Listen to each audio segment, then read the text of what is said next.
Hashtag Real Race Talk. It's the Revved Up Sports Show talking local, regional, and national action. Here's Bobby Chaffee and Rodney Rodriguez.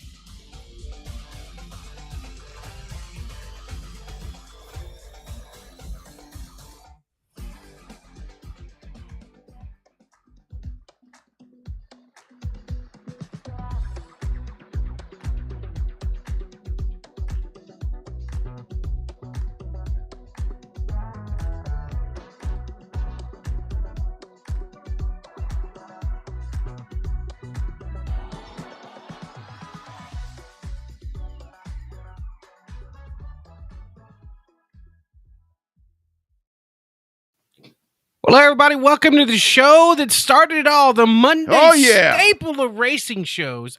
This is indeed the Revved Up Sports Year Revved Up Sports Show, celebrating 7 years of racing action here in the great state of Texas and all over the world. It's a long time, man. It's a long time, isn't it? Old, man. We're getting old. I know. I didn't have as much gray hair. How do we look so good? You know, it's like I was looking back and damn, we look better than we ever have before. Depending on who you ask. Well, it depends on the lighting of the studio. Just ask us. Yeah. Just ask us. Oh, man. Time change, my man. How you doing over there? Oh, I hate it. I hate the damn time change. Oh, man. All right. And it did make it getting up this morning was a little easier, but, man, right now my body's telling me that it's about 7:30. And already checking in. Sugar Sean Folsom. My man right there. Oh, I tell you, Sean, a part of the program, as he always is. So I sent him a birthday text. Is that right? And he's like, I don't know who this is, but thanks anyway. And he said, who the hell is this? I said, well, it's your second favorite racing announcer, and he never answered, so I don't know which one. I don't know where I rank on that scale or not. Well, it's Milton Hope, and then all the rest of us is probably what he's thinking. That's what I was guessing too. That's what I'm figuring. It's Milton Hope, and then just a cluster of a bunch of other dudes. Sorry. Yeah. That's funny though, because he was like, "Who this?" It was like that new phone. Who this? Yeah, no doubt. Hey guys, something kind of messing with some technology the other day. A lot of people ask about the website. If you want to find the Revved Up Sports Show website, hit that QR code right there. Look at that technology Look at that shit right there, man. Look at. You know, we used to use an iPhone and hit that little QR code right there, and it'll take you exactly to where you want to be if you want to be on the find the thing. If you want to find the thing right there, it's super cool stuff. It's easy to find us anywhere and everywhere, but if you want to make it easier on yourself, these little QR codes are kick-ass little ways to make it a lot faster. Yeah, and I got to tell you, Ronnie, you are absolutely correct. Dark at 6 p.m. sucks. And I will say that one other thing, I woke up this morning. I wake up early. I mean, I'm not going to say that I get up early all the time, but I wake up and somebody already scanned the QR code. My goodness. Does it show up on the thing? Oh, yeah, look at it. Damn. We need to get that as a bigger, I need to find a bigger monitor. And then we can just have a big monitor. Right I happen to have one. I happen to have one. The fine folks from the corporate company that laid me off gave me one, and I have it. I have it, and it's going to make its way into the studio. Hey, by the way, on the show tonight, it is championship night. What a weekend we just saw happening over there at Nashville. Well, tell you what I'm thinking. You did see Nashville. Tell you what I'm thinking about. Boy, that was now that was something else. We can talk about Nashville here in just a minute. I love Nasty's tweet. Did you take a screenshot of that tweet? Absolutely, man. What a mess that was. I'm so glad that's not what happened to me when I went to Mobile that night. Oh, man. So you had all of that, but coming up at 6:45, we're going to talk to our man, Matt Kemp. He is a champion. He is part of Cole Custer's winning Xfinity team right there. And then coming up a little bit later on, 7:10, Rich Lucius is going to check in. And, boy, that's going to be fun. break down the truck race with the championship crew chief. Yeah, that's right. I mean, I wonder if, from his mind, I wonder if he realizes it was a shit show behind him. Oh my goodness. Yeah, no. I'm sure he was fixated on working on his driver. But when I said Nashville, so if you missed, if you missed that, and seriously, you can. And here's part of the first 15. When you talk about a shit show, that's kind of what that turned into too. And a good race up until it was a decent race. All the heavy hitters were all running up front, and damn good race. And then this happens. We'll get that answer for you here shortly. One more look here, down into turn 1. That's the initial start with Cole Butcher. Got in the back of the 33 of, looks like Francis did not get up to speed. I thought Butcher got the wall. He got in the backside and then some of Francis's car, who is not at the song. But look at the fluid down. The fluid was down there. The officials were assessing it as the field was pouring into turn 3. The caution flag and lights were on as the leaders came to turn 1. Focusing on the fluid being put down by the 28 of Cole Butcher. Send it down to Zach, who's with Ty Majeski. Guys, thanks. Ty, you were the first one back to turns 1 and 2. What happened? Yeah, the whole racetrack is oiled down. Absolutely inexcusable. The race director should be pulled out of there right now. There's no excuse for that. He probably wrecked. I don't know how many guys wrecked down in turn 1.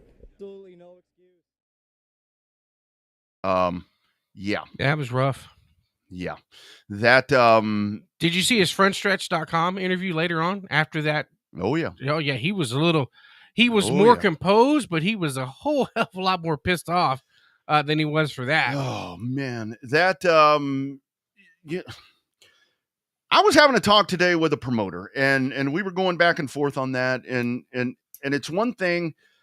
You see a lot of different racetracks. There's a lot of officials that are in their respective things and in their respective duties, doing whatever they're supposed to be doing. And you get a lot of racetracks or series or whatever where there's a lot of people in official shirts, and I'm like, what the fuck are you doing? I mean, what is your job? And I think I don't know exactly. Were the lights on though? Were the caution lights on when they went sailing down into turn 1? No. Because I thought they said the caution lights were on when they were in turn 3. I don't think it was, and that's where we need to go back, and that's where that video that I pulled right there, you could see it buffering. I mean, that was like right when that shit happened is when I pulled that. So I need to go back and look so I can speak more educated. Because from what it sounds like, everybody that was in there was no caution light on, and they were just sailing off. They just flew right in. But when you have a car that's running, somebody, I would think somebody. With where you place officials, especially there in Nashville, somebody should have seen that there was fluid leaking out of that car. He's like pussyfooting around the racetrack. Out of an abundance of caution, throw the caution. Have them be pissed at. See, that's the problem, is that you throw a caution too soon, everyone's be like, oh, they pulled the caution too soon. Oh, yeah. You throw one too late, then you get into this shit. Yeah, I mean, you're always going to have that. And again, I am the first one that's going to defend a racetrack, that's going to defend a series, that's going to do it, whatever the case is. I mean, because, we've been on that side of it right there. Oh, yeah. But seriously, with something like that, and I saw some people saying, I don't know who the flagman is for the ASA Star Series. I have an idea who it is, and he's a friend of mine. And so I'm certainly not going to speculate anything like that. But I heard some people saying, well, why the hell didn't the flagman throw the yellow flag? Flagman can't. It's not up to the flagman anymore. It used to be way back then. It used to be. He did. He controlled everything. I will admit, my flagman that night at Mobile, David. Oh yeah, Corbello. Yeah, he saved my ass, because at one point I was like, trouble. Because, when we're announcing, it's trouble turn 1. We don't say caution all the time. Yeah. Trouble turn 1, trouble turn 2. And my first instinct when I saw the car or the truck sail off into turn number 1 and pop the curb, I'm like, trouble turn 1 is, everyone's like, what do you want to do? Caution. And David said, and David, because he had the more experience than I did, he threw the caution. Right. Was I mad? No. Was I glad? Absolutely. Yeah. So, a lot of times, a good flagman and a race director that have chemistry works out really, really well. Yeah. But you got to have it. But it is not, well, not even 9 times out of 10. What? 49 out of 50 higher percentage wise that the flag man will not toss a yellow flag without the race director. And that's where it is so different, because like Rick is saying right there, I mean, I remember as a kid, I mean, it really was the flag man that made the call. I mean, because you didn't have all of this that we have now. And again, it's a lot for a race director, especially in a race like that. I mean, in a race like that. And I'm not going to beat up on the race director. I'm not going to beat up on anyone, but I am going to say that's a situation right now, especially these days where we are so quick to flag a caution flag. It's like, why do you not do it then?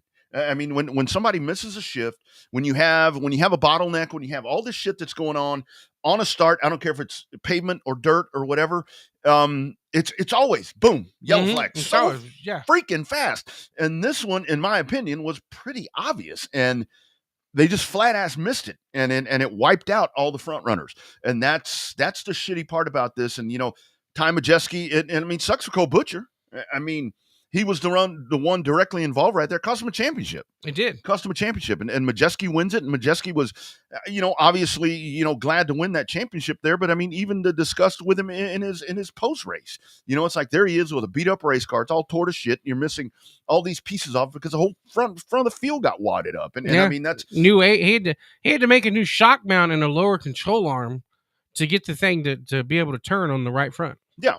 And that's, that's one of those situations to where, and it happens everywhere. And this is, I see a lot of by the way, William Sawalich wins the race, and that's great. He's been on this program before. He's a friend of this show. Good for him. He has had a great season, great family right there. It's a good young dude that's going to do a lot of really cool things. But, the fact is right there, I don't know how you let that happen these days. I mean, this is where, like talking about right there, like what Rick said, I'll pull it up again, where he said, if the flag man's in charge, I would have been more apt, if it's the flag man's in charge, I would be more apt to say, okay, I totally get it. Flag man missed it. He's got to have eyes going all different directions. Man, there's a lot of people. There's a lot of people that could have caught that and they didn't. And that's an epic fail right there. And it's getting tough there for ASA. So while I quickly transition to our new technology, is that normal when the comments get popped up on one feed, they pop up on our screen over here? Oh, damn right, man, damn right. Okay, all right. Yeah. We're new age outlaws, brother. Oh, damn. Oh, you didn't know? Yeah, how about that, man? Yeah. So just some cool stuff we're trying out right here. So, yeah, but I mean, it really was. It was the truck race was a shit show. Nashville definitely on Sunday was the shit show. Mm-hmm. But the nasty tweet, that was my favorite.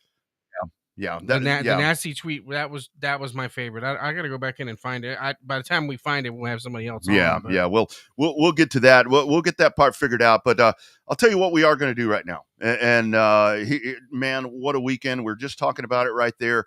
NASCAR Championship weekend, and it's really cool when we see our guys that go off and they become part of something really special. Mm-hmm. And that awesome.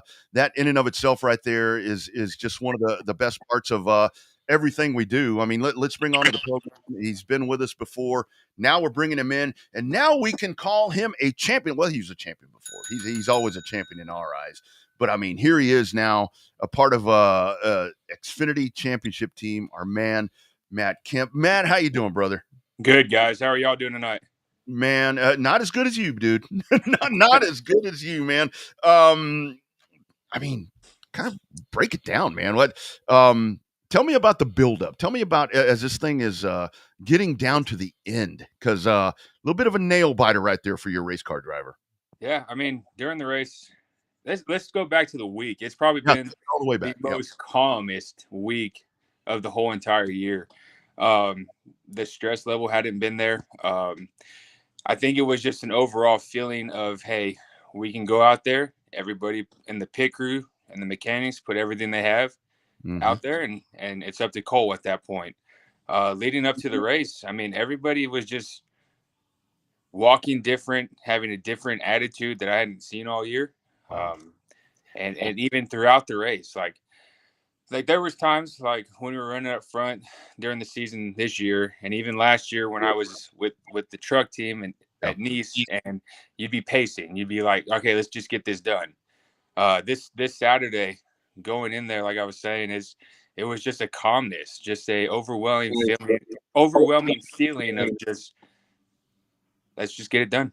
Mm-hmm. And it was just a weird thing. And then once that caution came out, and then we restarted first, everyone went through that dog leg, and we dropped back to third. My heart sank there for a minute. I was just like, man, that's not how we should go out. And then everyone dove that down in the corner way too hard, and we held our composure. Cole kept us cool, got back to the gas, and raced all guy down in 3 and 4 and pulled away. And at that point, it was like, we're going to get this. We're about to do this. And as they went down the backstretch again, it's a feeling that, was unbelievable. It was a feeling of relief, a huge weight off my shoulders. 6 years in the making, and everybody on that team has put in so much work and effort this whole season, and to have that is the biggest reward for everybody as a collective organization. So cool. It's so cool. So Matt, how hard is it to go through and know you got to race 3 other guys, but yet you still have to contend with 32 other race cars out there, right? I mean, it's got to be super hard to focus on just the 3, but then you got roadblocks in the middle of the road with some of the back markers, and you got to still get around some of the, just because they didn't make the Final Four, Championship 4, didn't mean that they're not a competitive team. I mean, granted, at the end, all 4 made it to the top, which is what you wanted anyway. Yeah, like the 2 and the 21 were up there the vast majority of the day. But for us down on pit road, this is what we live for. This is what we get paid, right? This is our job. So let's go out there and give it everything you got and crush everybody. Yeah, we maintained most of the day, but it came down to that last stop, and we were on it, and we took it, and we left. And there's a video of us leaving pit road, and the gap that was between us and the other playoff cars was pretty substantial. Yeah, it really was. Matt, kind of talk about, I think one of the coolest things, obviously, for your driver there, for Cole, you kind of alluded to him right there, for him to come, back to the Xfinity Series. I mean, that's one of those things where, it just didn't work out for him on the Cup side this time. How much of it for you guys as a collective team did you guys put this on yourselves to go out and work hard for him to prove how good he really is? Because this dude is a kick-ass race car driver, and the dude puts in the work. And it really seemed like you guys on the race team in a collaborative effort really went out and wanted to prove how good this dude really is in good equipment. Yeah, Cole is an amazing driver. He gives amazing feedback. I think overall, right, you have a little bit of like, why am I back down here? But at the same time, like I was telling people at the beginning of the year, this is his confidence booster year. Sure. This is going to get it to him, getting his confidence back, getting that swagger back, right? And he's going to go out there and make the most of it. And I think everybody in the organization wanted to prove that, one, we can get stuff done, we can win races, and we're going to go out there and be competitive for a championship. And I would tell you at the beginning of the year, and just like you've heard on the interviews, it was a struggle at the beginning of the year. There's been changes that were made. Everybody kept digging and grinding for that ultimate goal, which we accomplished. But, I mean, everybody just had heads down. Let's do the best we can. And our crew chief has talked about it in meetings before. This is a team unlike anybody else. We all get along. We all want to be around each other. We all want to see everybody succeed. And at the end of the day, we all want each other to win the championship. And everybody being there for each other and supporting each other is the reason why we got it done. Love it. So, Matt, curiosity question in terms of if it feels the same or does it feel different?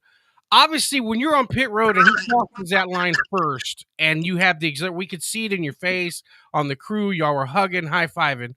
How did it feel when you finally got up on the stage and you get to see your driver get that from that championship trophy from Steve Phelps, and it's like you get a second to exhale for a minute and you're like, oh hell, we actually did this. Like which one felt better, the instantaneous gratitude or being up on that stage? Being up on the stage when you're around everybody. You had all the crews, the people behind the scenes, the PR, the marketing people. You had Tony, you had Gene there, and I think at that point when you have all those people down looking at you, it's a feeling that hey, we did this, and it's unbelievable. You're just having, you know, all those commentators, everything, and it's just like, we're here, we did it. Congratulations, boys. Man. And how about for you? I mean, I asked you right there at the beginning, you know, how is it for you? But I mean, just for you and your career. I know we talked prior. I know we talked prior about your, you know, your escalation to getting to the ultimate spot in motorsports. That was then. This is now that you're on a championship team right there, man. Talk about the soul searching that's been going on since Saturday evening in Phoenix. Just for Matt Kemp, not so much about the race team, but just for you. It's been surreal. Today's been more of the feeling of, wow, we did it. You know, yesterday you had to get up at 6 a.m. Hey, you had your night before. Now it's time to go to work for the cup race. Yeah. You know, you had people come up and were saying, hey, great job. But, you know, it's another work day. So today being an off day for us, it's just like I was able to go through messages and comments and stuff on there and just kind of rewatching the race and how everything played out. And it really has hit like, hey, we did it. You know, one of the coolest things too is I've had the support of my fiance and her family, my family. They both had watch parties, and then I actually had a buddy tell me a couple weeks prior, hey, if y'all make it to the championship, I'm going to be out there. So he worked at BMW with me, and he and his son drove out, flew out, stayed with us, hung out, and got to experience that. But the support from the people that have been there and have gone through it, like with me, it's just very humbling, and I can't express the gratitude that I have for everybody, and it's just crazy. We're a NASCAR Xfinity champion, and that's something that's going to be with me for the rest of my life. No doubt. So here's a theory question for somebody that's involved in the trenches, right? I was trying to explain to my wife, and she kind of knows that the biggest race of the year is not the race that determines the champion, right? The Daytona 500 stuff is probably the bigger one, maybe at least for the Cup Series. From that Xfinity Series level for you guys, was that race the biggest race of the year, or was there another race that you felt was a little bit bigger in terms of the series as a whole? I would say that everything comes down to that championship. You know, I think it was cool. Unfortunately, we didn't have a chance to fully race at Chicago. That's something different, right? So that was cool. But I think everything comes down to the races that the team won, that we weren't there. So you had the road crew that did the road courses, right? So they got that. But I think everything comes down to this championship. Everybody has eyes on it, the whole country. And this is what every single crew member, pit crew member, driver, this is what they chase all year. And it's hard to accomplish. And having the people there and with one goal, that's all that matters. And you mentioned the company, and you talked about the excitement of Saturday evening, you know, going into Sunday. Got to get up and go to work again. What was the mood yesterday with Kevin Harvick? I mean, you know, that's a guy, that's a Hall of Famer, first ballot Hall of Famer. I mean, all the things that he's done, just everything that he's contributed. NASCAR lost one of the best people on the racetrack yesterday when he stepped away for the final time. I find it so freaking amazing that he goes out with a top 10 after being extremely competitive. What was the mood yesterday? That had to be a little kind of a little bit of a both happy and sad with that yesterday. Yeah, there was definitely a lot of happy and sad. And honestly, it's been building. We had our kickoff meeting at the beginning of the year, and Kevin let everybody know. And then as the year's gone on, there's been moments here and there where the whole company's come together. And there was a time, you know, when we ran that Budweiser car, Kevin ran that, you know, you had people from past experience working there, people that were or when they won the championship, they showed up. It was a time for everybody to reminisce.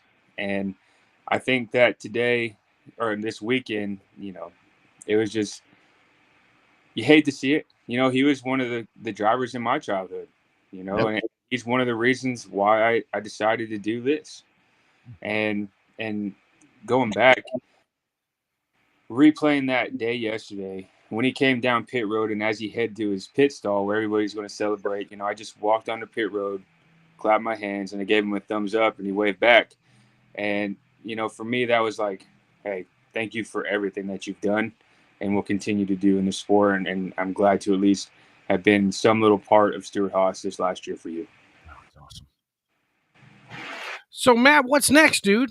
I know you're going to celebrate it. You're going to have you got the better half coming up. Got big days planned for that. I got to see the pictures of you in the Dachshunds and chilling out. What's next for you, man? You gonna just chill out over the winter break, or you gonna go skiing? What you gonna do this summer before you get back into it at Daytona in February?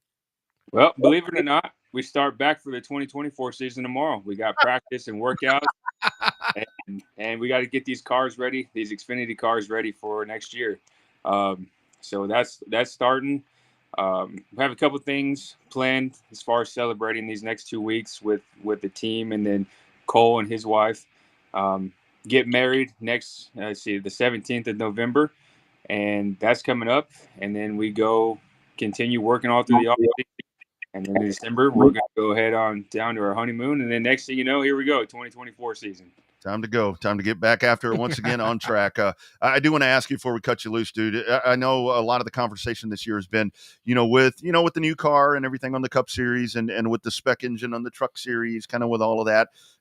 In my opinion, the Xfinity Series has just been mega competitive.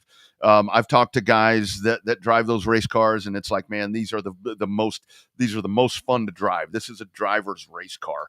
Kind of your thoughts on that, man. Xfinity, it's got its own identity now, man. And I think to me that's the cool thing about it.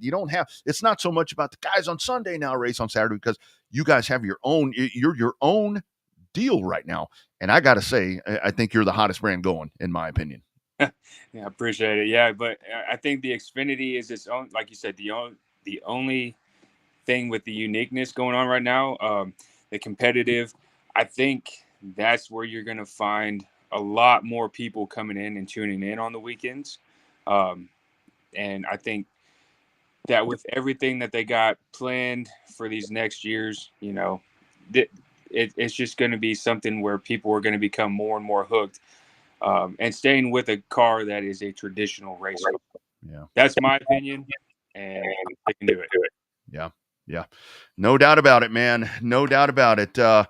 Man, congratulations. As that's going down, as all of that is happening, I'm reaching out to him because we're going to get him on because, man, I'm just so glad that we got to do this again. And man, proud of what you're doing and proud to call you a champ, dude. Just great work by all of you. Well, hell, it was just fun telling the wife. I was like, I know that guy right there. Yeah. She's like, which one? I was like, the gas man with the little bib on, or whatever you want to call it. I was like, I know that dude. I have a feeling he's going to be on the show on Monday.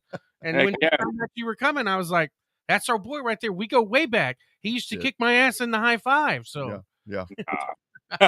Hey, that's one thing though. Hey, real quick, that whole peaceful moment of that final stage. And I was telling my old crew chief back in the day, when I raced there at Mini Stocks, he helped me a lot of going on and trying to make it through the ranks. And but I just had memories, just kind of like flashbacks. It's like, hey, remembering CTS and San Antonio Speedway and Corpus. And I was just like, it's crazy how this is all played out.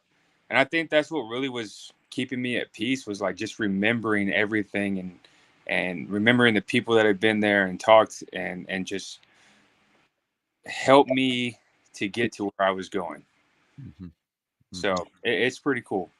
Well, and I got to tell you, man, we appreciate you finding time for us, because it could be one of those things where you could be like, who are you? So thank you so much for doing this. Congratulations, man. Enjoy. Well, get your ass to work tomorrow. I mean, that's all I can tell you. It's time to get back after it and defend that championship. Appreciate it. 6 a.m. is coming quick. Boom. There it is. All right. There it is already. Yeah, no doubt. Congratulations, man. Take care. Be well. And we'll do this again soon, my friend. Thank you. You'll have a great Thanksgiving. Take care. Yeah, you too, man. Take care. You bet. You got it. There he goes. Matt Kemp right there. A champion. That's awesome, man. It's cool to call it. So awesome. You know, what's funny, though, is like, it's fun to know these guys as champions, but it's also cool to know them as just friends, right? Mm-hmm.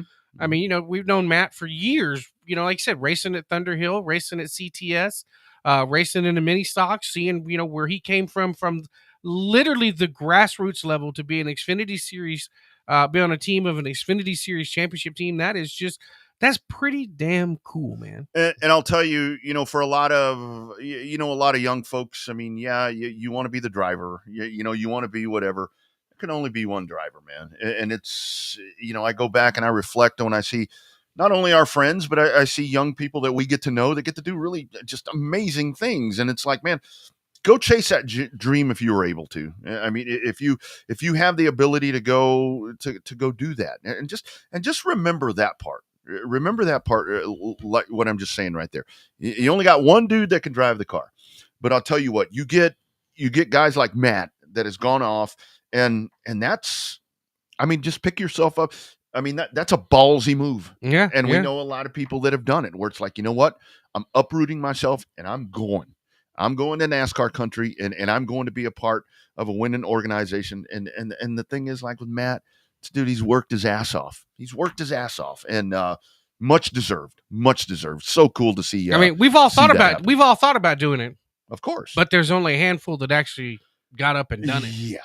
Yeah, and that, and actually, they're still pretty good friends of ours too. That's right. That's right. And it's a lot. It's a lot, and it. I'm just happy. I'm just happy for the guy, and I'm happy for Cole Custer too, because I mean, in a situation like that, I mean, for him to be able to get himself up off the mat, if you want to call it that, no pun intended there, but to get himself over there and prove how good he really is, because the dude's a wheel man. There's no doubt about it. Yeah, he's definitely put it on him. A couple of those that Portland race was really good. He really dominated Chicago to come through, and then he get the circle track win there at Phoenix. That's pretty cool, man. I mean, that's I mean, it's a life-changing story. He took it in stride, but it's pretty cool. I mean, when you basically get demoted and you find a way to make chicken salad out of chicken shit kind of deal. Yeah, chicken soup out of chicken shit right there, and that's exactly what he did. Exactly what he did. Yeah. Kind of jump over. Rich Lucius coming up here in just a little bit. We'll talk to him, and of course, he's the crew chief there for the number 99 Ben Rhodes championship team. That was on Friday night with that one, and we can dig a little bit more into the truck race and kind of give our thoughts, and you guys feel free to as well to give your thoughts on that. But quickly, kind of going over to the Cup race yesterday, and at the end of the show, do want to talk about, we got some big stuff coming up. You got the Texas Grand, you've got the Clash that's coming up at Texana in a couple of weeks. We kind of want to touch on all of that, and then with Corpus and lots of things coming up. We'll kind of save that for the end of the show. Kind of dig into some of the local and regional stuff that we have coming up here. But the race yesterday with the championship there with Blaney, and I think that you go and you look, the three guys that won the championships, it's relatively popular guys. I mean, it's good dudes. Blue ovals also had those in common as well. All Fords. But yesterday, I mean, in the race yesterday, I was so glad that you had yesterday, because you had a little bit. I mean, think about the three flavors. In the truck race, you had, well, what you had. I can't really put that in a nutshell. I can't summarize that. Oh, you can. Yeah, you can. It starts with an S. Yeah. SS. Yeah, you can put it in a nutshell and call it what it was. And then you had on Saturday the polar opposite, where you had these guys that just, I mean, that's how you race. Yeah, that's how you race. And this whole thing about bashing the truck guys, we'll talk about that after we talk to Rich, because I don't want him to like put me in my place when he jumps on here. And then you had the race yesterday, and for once I was so glad. I'm glad Ryan Blaney won. I don't care who wins the championship. I'm glad that the champion didn't win the race, and I'm glad that you had a guy up front that had the balls to sit there and race like he would any Sunday. Yeah, Chastain did not do anything differently, and Ross Chastain had gone a little quiet here for and a little bit. bit. But he didn't have a negative effect on the race. And he said he wouldn't. He said he wasn't going to do anything stupid. So I was listening to our buddy Dave Moody this afternoon. Love that dude. And Justin Marks was on there, and he came up with a unique set of trivia that in Kevin Harvick's first race, a number 24 with Jeff Gordon sat on the pole. Mm-hmm. In Kevin Harvick's last race, a number 24 sat on the pole. In Kevin Harvick's first race, car number 1, driven by Steve Park, won the race. Number one won the race yesterday. And the most ironic part, the team manager of both number 1s Ty Norris. I'll be damn. And that was a long time ago. A hell of a long time ago. A little bit of longevity right there. Speaking of Ross Chastain, here's what he had to say in the media center after that hotly contested race with the new champion. Back by him, was not going to run him up, was not going to pinch him up. Yeah, I know he's mad, and I don't care. I do not care. Back by him, was not going to run him up, was not going to pinch him up. Yeah, I know he's mad, and I don't care. I do not care. I did not care then. I do not care now. I'm here to race him. I'm not going to wreck him. And I gave him the bottom most times. One time I was inside of him was after he got by me. I crossed back over into 3, and I made sure to wrap the bottom. Like, I'm not going to slide up and pinch him at all. It's in my mind the entire time, for sure. There you go. Well, I mean, he did not care. He didn't care. I mean, he didn't care. He didn't care. I mean, he told it like it was, and that's good. I mean, that's the first time that whoever wins hasn't won the race, isn't it? Well, in the Cup cars, yeah. It happens all times in the trucks and the Xfinity cars, but yeah. No, man, that's great. I mean, that's great. But the guys are still running up front, second, third, and fourth all day. I mean, Blaney ran up front in front of the other 3, except for stage 1, pretty much the rest of the afternoon. Yeah. No, just good stuff right there. And I mean, I like that you didn't have. I mean, the racing was good. I mean, I by far give this Saturday race, I think the kind of the tip of the hat there, for maybe the most intriguing, most exciting. I mean, the Cole Custer move was just unbelievable. I mean, what he did right there. But 3 good champs, and I'm good. I'm good with all of them. Don't really have a problem with any of them. Did the lack of coverage for Ross Chastain's win bother you on TV? Because there was a lot of people saying that Ross Chastain deserved more screen time, but he didn't get it because everybody he was overshadowed by the championship 3 because Christopher Bell was out, so you had championship 3 that was left, and you have Kevin Harvick, and then they finally went to Chastain at the end. Man, I got to tell you, Saturday. In the Saturday race, when I finally watched it, I'm like, who won? Finally they got around. Who won? Custer won. Oh, no, he won the champion. Yeah. Okay. It was the first time in a hot minute. No, the truck race is the one truck race is the one that I'm thinking about. I'm like, okay, who won that one? Yeah, that's what it was. Actually, who did win the truck race? The truck race was won by I don't remember. See? That's how bad it is, yeah. Yeah, I mean, Eckes. Christian Eckes. No? Christian Eckes. You guys are going to have to tell us because seriously, I mean, that's kind of what we're talking about right there to where everything is focused in on the champion. I think it was Christian Eckes that won that race, wasn't it? Give me just. I don't know. We'll Sean Folsom is sending me. He sent me a funny text. Yeah, we'll figure. Now it that out. he says now that he knows who it is. Yeah, Christian Eckes. You're correct. Christian Eckes. Anyway, all right. And our buddy Bill McAnally's truck. That's right. Big Bill. Hey, coming up, we're going to talk. We're going to talk to the Truck Series Crew Chief champion. Does that make sense? Truck Series Championship Crew Chief. That's who we're going to talk to next. But first, we're going to hear about some of our great partners and sponsors, folks that really help make this thing go. I mean, you see us. I mean, I've had a lot of folks asking about these shirts and all that stuff, and we've got all the gear and all that. There's a lot of people that are part of this program, and look at that right there. Next time you see us at a racetrack, ask us for some of those. If we have them, we'll get them to you. But coming up, there it is right there. Coming up, Rich Lucius. But first.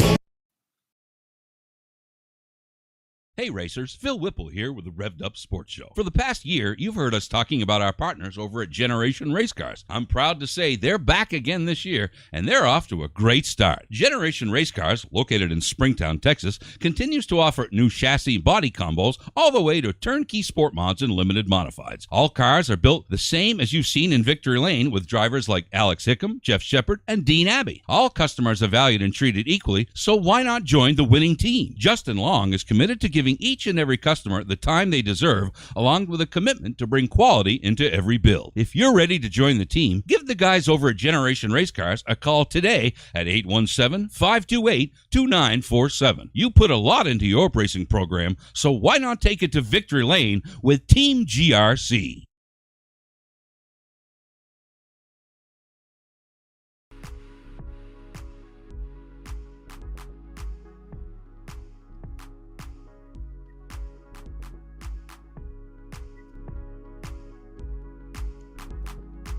I like that beat. I like that beat. I like the new technology we're employing here tonight. I'll tell you, man, we just kind of doing some different things, just kind of trying to do some cool stuff to kind of spice some things up, never a bad thing. It's the off season, right? We get to do a little bit of R&D. That's right.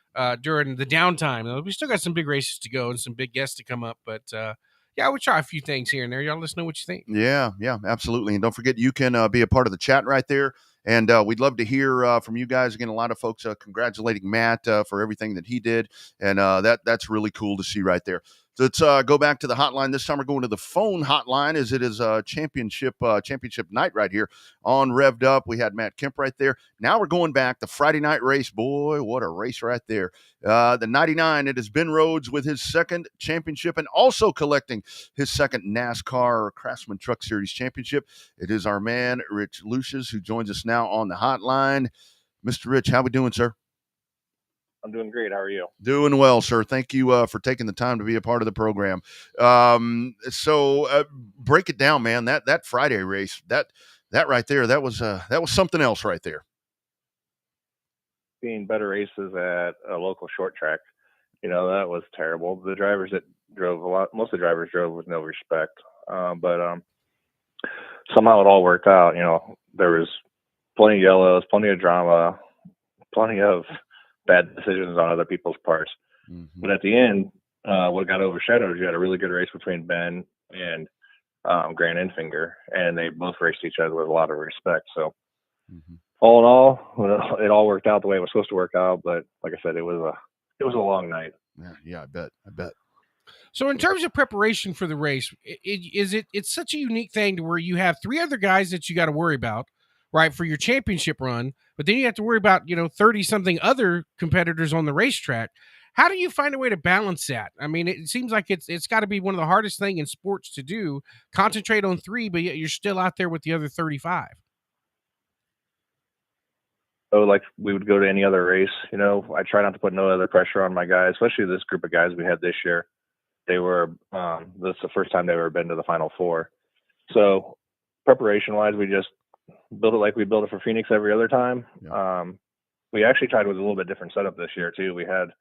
Since we had 50 minutes of practice, and you normally don't get that in our deal, we tried something different, something we thought would work. And after Thursday night's practice, Ben thought the truck was really balanced and had a really good feel for it.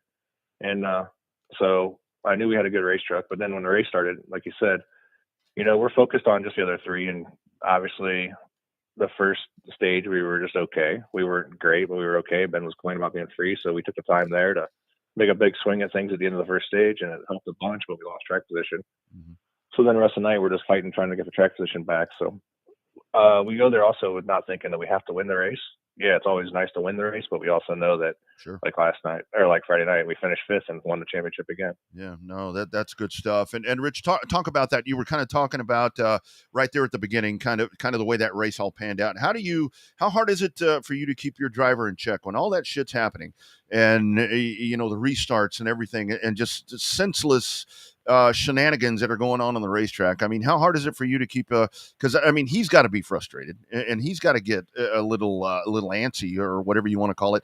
How hard is it for you, because that's when you become part bartender, psychologist, whatever you want to call it, man, because you've got to keep your driver on point with what he's there to do. How I've learned to get into his head and be a psychologist and keep him focused on, the job in hand. And I think that's the biggest thing that over the last couple of years that he's got better at. And he got really good at that on Friday. Like nothing that really happened bothered him except for the very end of the race. But at the beginning, we weren't that good. He was screaming on the radio a little bit the first couple of laps, but then he calmed right down. We just talked about it. And, for whatever reason, the deal with him and myself worked really well together. Yeah. And whatever I tell him, he believes and understands. And that's what we just focus on that. And as soon as I can come on the radio and say something, he just calms right back down and focuses on the job. And luckily being there, 3 years in a row now, that's what he did all night. No doubt. So, Rich, one of the things I've noticed on the logos and all of that stuff on the ThorSport stuff is that blue oval. And I was listening to an interview with Mark Rushbrook the other day that said that he likes what he's doing with the truck series and the Ford program, like what you guys are doing. In terms of Ford support, what all does that mean when we say that you get factory support from Ford Motor Company and Ford Performance? Body panels from them, which is the nose and tails. And then we get all kinds of tire data and information from them as far as that. We get one wind tunnel time from them, which this year was 30 hours of wind tunnel time, and NASCAR decided to cut it down to 15 hours of wind tunnel time next year. So we'll have to work on that a little bit harder and just make each time we go count that much more. But it also goes for the simulator, which is the biggest thing. We went to simulator 3 times for Phoenix just to make sure we had everything in line that we wanted. But normally we get to go for 2 to 4 hours a week, and each one of our drivers do. So we, depending on if we have 4 or 5 drivers in the field, we get about somewhere in the range about 10 hours a week. Wow. From them off our simulator time. Wow. So Rich, kind of the question that I'd love to ask you, I mean, you've done this for a long time, and you've seen a lot of comers and goers and shifts and everything. We talked about just this race in and of itself. A lot of folks have said it was obviously not a good look for the series. I mean, is there any way to police this a little better? I mean, it's just so much of this intentional stuff. I mean, this is the stuff. I mean, you said it. You get better racing at Saturday night short tracks, man. How do we get over this? I just don't know how you can control some of the stuff that happens. Step in and control it, because if you look at Martinsville on the Saturday night show with the Xfinity race, it was just as bad. So, and they go to Phoenix and they put on a good show. So I think it's just one bad race.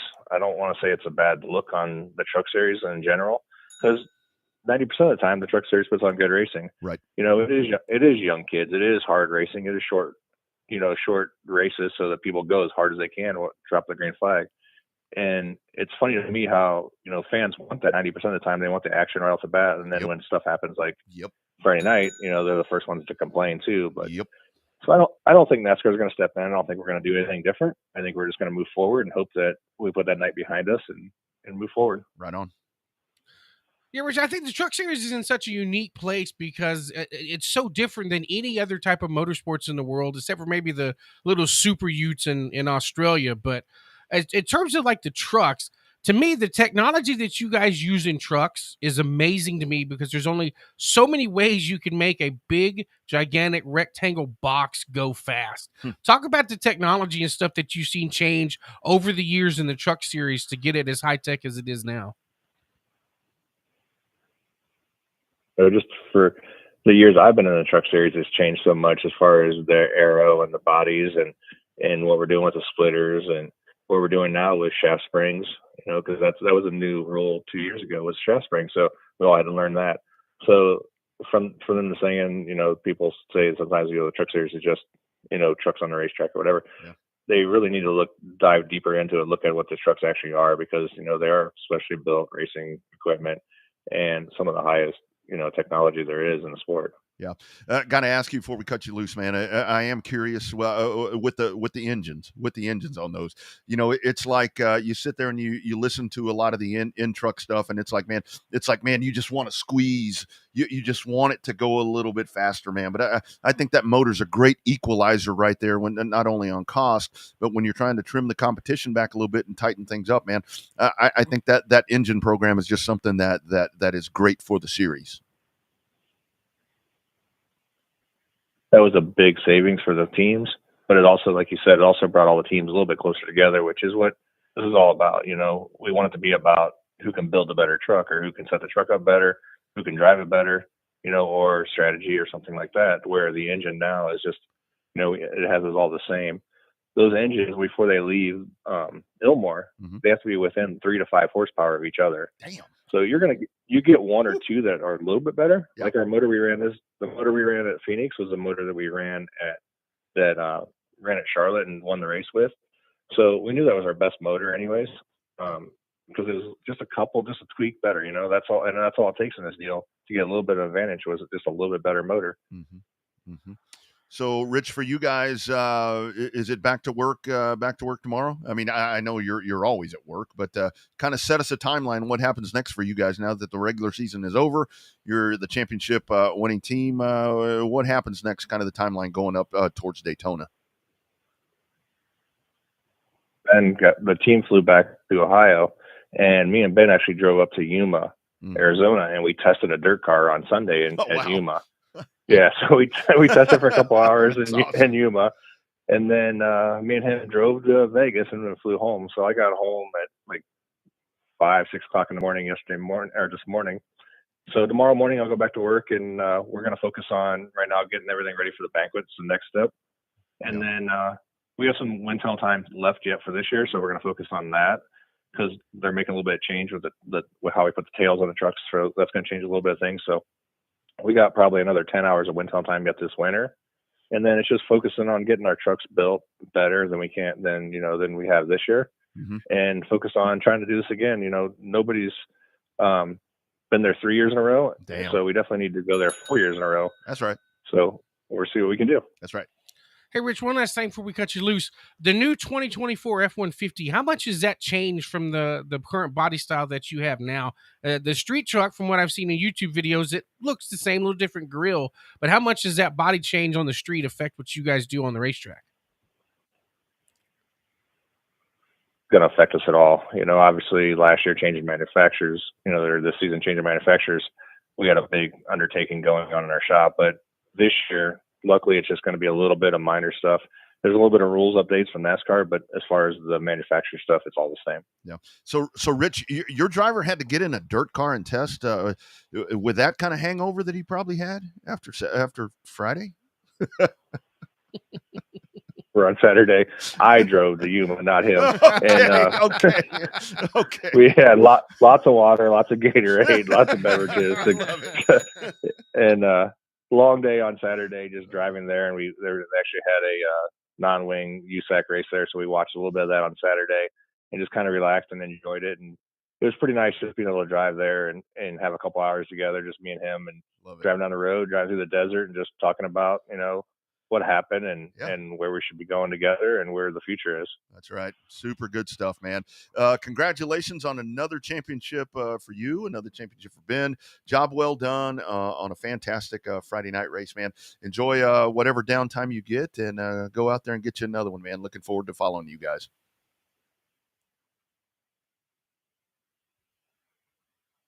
Nope, I think we got him. All right. Thank you, Rich. There he goes. Rich Lucia's right there talking about his championship win, Truck Series Championship number 2. Yeah, they weren't together all year either. No, it was right at the end. It was right at the end where he came in. And they wanted to flip it back and bring back the chemistry, and they sure did. That's a bad son of a gun right there, that dude. Oh yeah, I mean some of the drivers he's worked with, but to come in and win 2.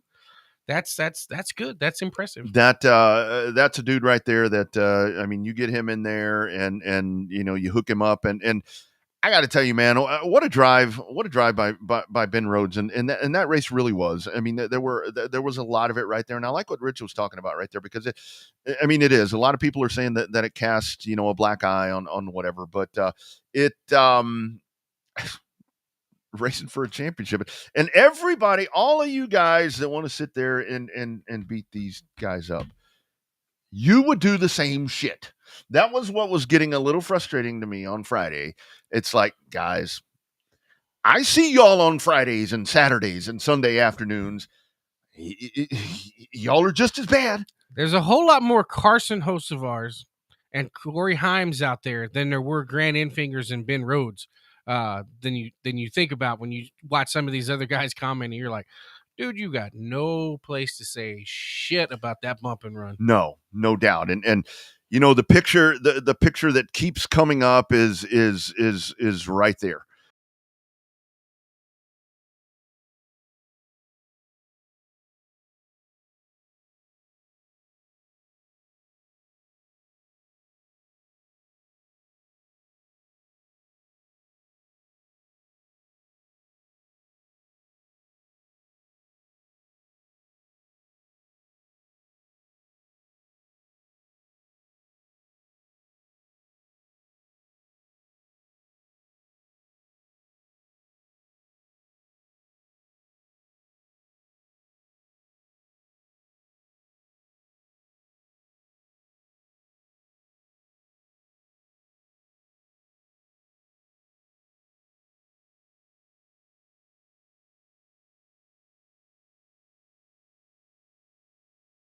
Not get him as in knock him up out of the way. Yeah, and it really was so much to where you go and you watch Infinger and to see him go into the corner and then you see him just slice to the outside. And it's like that's an old school racer right there. And it would have been real damn easy for him to just plow right into the backside of that tailgate and just take him out and just be done with it, especially with the way that race played itself out. Mm-hmm. But that's not what that dude does. And that's the difference between a veteran like Grant Infinger and some of the younger guys that we talk about. And it really is. It's a little frustrating because you see this this is how we fucking race now. And it's like NASCAR sucks. Okay. I'm like, okay, next year, every time that I'm at a racetrack, whether I'm working or I'm just doing something over there, every time I see something like that, I'm going to post it. Because it happens all the time. Screenshot it. It sucks, but like I said, this is how we race now. From whatever series, from the 4 cylinders to they race like assholes too. I mean, and it doesn't matter the discipline. It can be on dirt and this shit. You're waiting. You're sitting there waiting. But with social media, that's what you see. The fights at Bowman Gray get how many hundreds of thousands of views and. Mm-hmm. That kind of stuff. It's like it's almost groomed in these young kids that's what they got to do. But here's the thing about it. It's one thing to see it. It's another thing to own up to it. Mm-hmm. Carson Hosefar actually owned up to it. He says, I effed up. I hit him. I effed up. Corey Heim did not. I'd never would purposely run into anyone. He got on the outside door and I lost my side draft. I've been having trouble. I couldn't keep it on the track. I should have. If you're gonna, if you're gonna door somebody, at least admit it. Yeah. NASCAR's not gonna do anything to him by saying he doored him. No, because they know the situation. I mean, yes, you get the benefit of the doubt on championship weekend. Yeah, if you got taken out of your championship and you come up and you door the guy that took you out, I personally don't think NASCAR would have done shit if you at the end of the race you said, "Yeah, I doored his ass. He took me out. I doored his ass." Mm-hmm. And the other part of that is, I mean, our man Bailey Curry, he was another where, and he owned up. Mm-hmm. He's like, hell yeah, I did it. And that's the whole thing. If you're going to do that, do it. But man, the thing right there with Corey Heim, it's like, damn. I mean, he cost Grant Infinger the fucking championship. He did. He would have won. I mean, and 2 laps to go. Everything was fine. And the whole thing is, I'm glad that it came down to Ben Rhodes and Grant Infinger because I like both of those dudes. And let me tell you something with Ben Rhodes Ben Rhodes got in there. He raced clean. He got in there and did what he had to do. He drove the piss out of that truck, and he had that dude that we were just talking to in his ear guiding him. And that's a whole thing like Rich was talking about. And I can guarantee you we just asked him the question about how do you keep your dude calm after having that conversation with him that we talked to him there for 12 or 13 minutes, whatever it was. He would calm my ass down. Oh, yeah. Listening to that. Yeah. Listening to that. And that's team effort, man. And that's kind of the whole thing that we're talking about tonight. I mean, with Matt and the SHR team right there with the 00 with Cole, them coming back and proving how good Cole is, and a team effort right there. And with Ben Rhodes, there were a couple of different times I thought Ben Rhodes was cooked a couple of different times.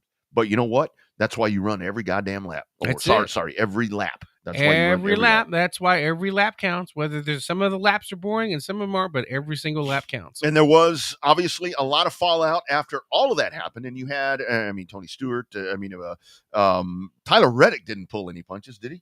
On Twitter? Boy, no. He's a straight shooter right there. He pretty much told us what he thought. But when you get the veterans to start talking, that's sometimes people in the garage start talking, and it's like E.F. Hutton. When E.F. Hutton talks, you listen. MTJ started talking after the truck race, and people started listening. I did. I was not impressed. That is not professional auto racing. It's a joke. They need to fix it. If NASCAR brought all the drivers into a meeting room and had you come up and say something, what kind of advice would you give them? Stop running through people every day and every race. I mean, you got racing a guy for a championship. You don't just clean him out, 50 laps, 60 laps to go in the race. The guy runs you down and passes you, and then you run into him once, and then the next corner you spin him out. I don't quite understand that one. So, but in general, the restarts and a couple of things that happened were circumstances like guys missing shifts, whatever. But for the most part, those guys race like a bunch of kids that never had to pay for anything or fix anything that they ever drove in their entire life, and that's not the way you're supposed to drive as a professional. What? Where have we heard that before? We hear that at almost every major super late model race. Yeah. Now we're hearing it for the ARCA race. And now we're hearing it for the truck race. Yeah. So basically, we can blame all the rich kids with money that are tearing shit up. Yeah, and look, he's talking about all of us. I know he's talking. The question was about the truck race, understandably, but this is especially now that we're getting into all these big dirt races and everything that we're about to jump into. This is when we're going to see this shit happen right here at our own local level. And as quick as we want to be on people that are going to go and slam NASCAR or whatever you want to call it, this happens everywhere. And there's a lot of people watching this, and that are going to catch a podcast at RevvedUpSportsShow.com that you have been a part of this and you have done this. And this is how we race. It is how we race now, which is unfortunate. It's a damn shame. But, whatever. Yeah. I mean, life goes on. I mean, it's only money, you're sitting there and you're tearing stuff up, and I guess that's what happens. Speaking of big shows, Bobby, we got some big ones coming up. And I think as we get set to go into the weekend, really looking forward to, I guess, the first one that we're going to run into.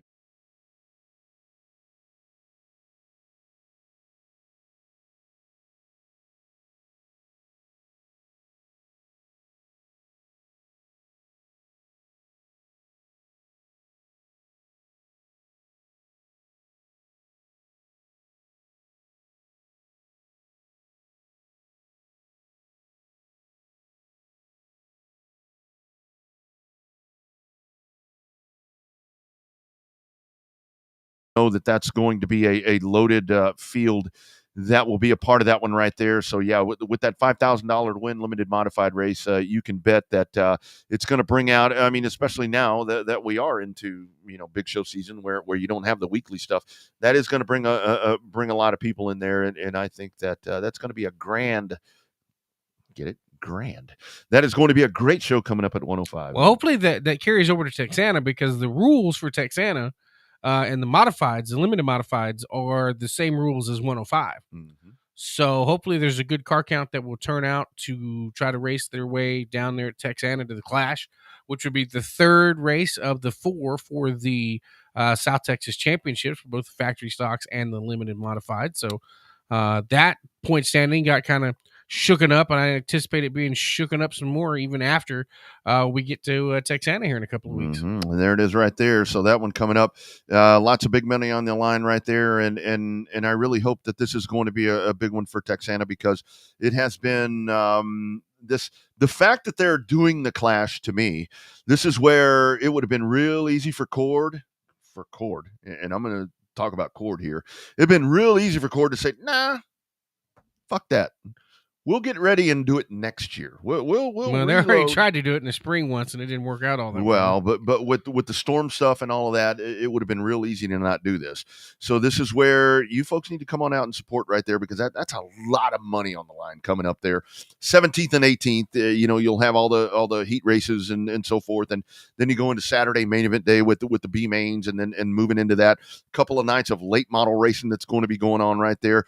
That factory stock purse of $5,000 that's going to be on the line. Limited modifieds $1,500, modifieds $1,000. Really good payouts for the late models, I think, on both nights. I think that's going to be a really good postseason thing there, and I hope that works out well for Texana.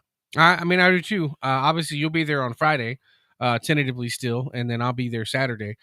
Can't wait to break in that new booth, dude. That thing looks slick, doesn't it? Yeah, that thing looks really good. And that's really going to. Man, we, you and I have kind of talked privately to where we have said that place was a press box and some good shitters away from being like really, really, yeah, it just kind of sucks that, I don't know, did the shitter get knocked down? I don't think so. Okay. It, it just kind of sucks that it took that and, some additional spindage that had to happen right there. Blew your sound system away, I'm sure, when all of that came the in. brand new sound system. Yeah. So it kind of sucks that it had to happen that way. But I think with the upgrades that are going to happen right there, and then you come out of the box with that kind of event right there, man, I think that's going to be a pretty good situation happening over there at the Texana. It should be a lot of fun. I'm looking forward to it. Yeah, it's going to be fun for the Clash. Then, of course, down south, as we kind of fly into December, we'll head to the Snowball Derby coming up the end of November into December. And then we'll come back to Texas, and you've got the South Texas Shootout happening at the Race Ranch, and kind of flipping the tables a little bit. Limited modified, $5,000 to win. Really good payout right there that you see for the factory stocks. Another good payout for the late models. Two good payouts for the late models. And I think if you guys aren't getting the picture right here, what Owen is trying to do here is build the late models. And man, I hope he does. I really hope he does. I love those cars. They're fun. Crate late models didn't seem to work all that well, but we'll see how it goes. And and the news for that is it technically it said limited modified, but technically it should say IMCA Sport Mod. Because they are using the IMCA Sport Mod rules there. So, yeah. So that's going to be a really good show that's going to happen right there as well. So that's just some of the big races there, coming up in this area. And it's not a lot of downtime. It's not a lot of downtime because you have these races and then boom, we're firing off, and you got an Enduro in Waco in February. So it's not going to stop. It is absolutely not going to stop. And you need to get out and support these races. That's a bottom line. You need to go out and support these races if you can. Race on Texas does a great job if you're unable to make it in person, but there's so much more fun when you're sitting on that front row getting dirt in your beer. Oh, absolutely. Wear some safety glasses, take something to cover that beer up so it doesn't get in there. I mean, a little dirt in the beer is not a bad thing. Nah, a little dust here and there. Not a bad thing. Hey, speaking of crate engines and speaking of all of that stuff, got to get a word from my friends over at GM Performance, Rogers Dab Chevrolet.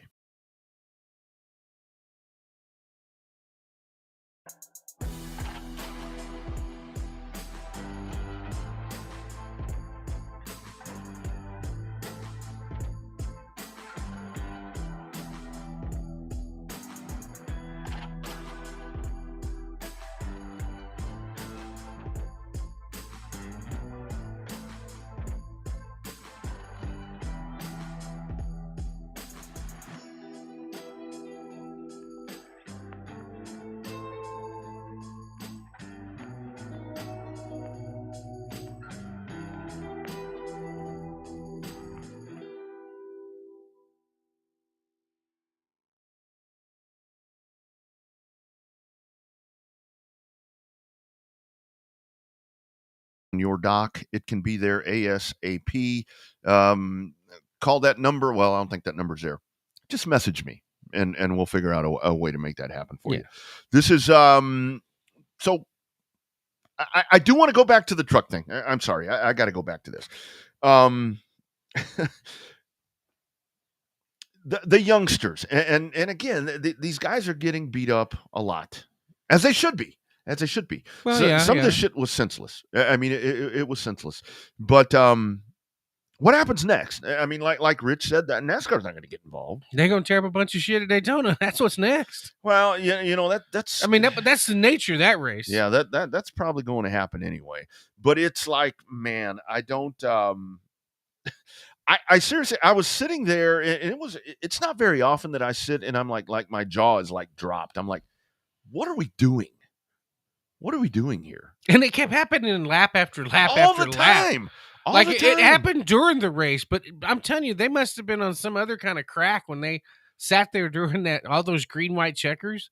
I mean, what was there, 6? I think there were 6 green white checkers. That race was supposed to be 150 laps. And it ended up being 177 laps. Well, and here's the other thing that I absolutely could not figure out is I don't care. I know that the way the track is configured now, you go 8, 9 wide. I mean, you go as many wide as you want when they drop that green.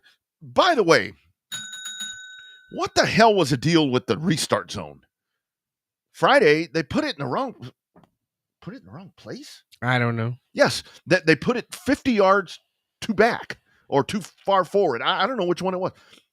Probably too far forward. They put it in the wrong place. And that was one of those things when I saw that, I'm like, oh, okay, NASCAR. You're not helping yourself here. No. How do you do that? They didn't help themselves. They didn't help the cause there by no means. Anyway, whatever. It's all done. We have 3 champions, and we're getting ready for the Texas Grand that's coming up, and that's what we'll do. And then coming up on next Monday, we'll preview the Clash. And also, by the way, hold on, still got it. No matter what changes, some things don't. Coming up next Monday, we will have our man Phil Whipple will join us, our Touring Series Driver of the Year. Oh, that's good. Coming up, courtesy of the Revved Up Sports Show and Race on Texas. You will have that coming up, so you have that to look forward to as well as we start to wind this thing down. Dude. Once we get to that with Phil and the Touring Driver of the Year, that's when you know the big shows are fixing to be about halfway over. Yep. That's exactly right. But that's all right. Did you send him his package? Yes, I did. I sent it, and the other day I got it back. Oh, because he asked me about it, and I'm like, oh, well, yeah, that was supposed to be a surprise. I sent it. He's like, oh, okay. I sent it, and I got 2 numbers in the zip code reversed. Oh, and it showed back up. Oops. So it's going back out. Okay, that would make sense why he messaged me about it the other day. Yes, it's going back out because I'm. There are certain things that I am not good at. Administrative stuff is one of them, and I can sure as hell promise you that mailing shit is not either. That's why back in the old days when you had to mail your utility bill, I'd get home and my shit was turned off. Yeah, because I wouldn't mail the payment. Holy moly! Oops. All right, we got to go. Thank you, Matt Kemp. Thank you, Rich Lucius. Thank all of you folks for being a part of the program. We'll do it again next Monday. Stay tuned for some cool stuff. You might see some stuff on my page, might see some stuff on the show page. We're going to check out your ability to go a little retro with your retro look at the racetrack. Ooh. And you know what I'm talking about. Stay tuned. Thank you all for being a part of the program. We'll do it again next Monday. #Real Race Talk. It is the original. It's a Revved Up Sports Show.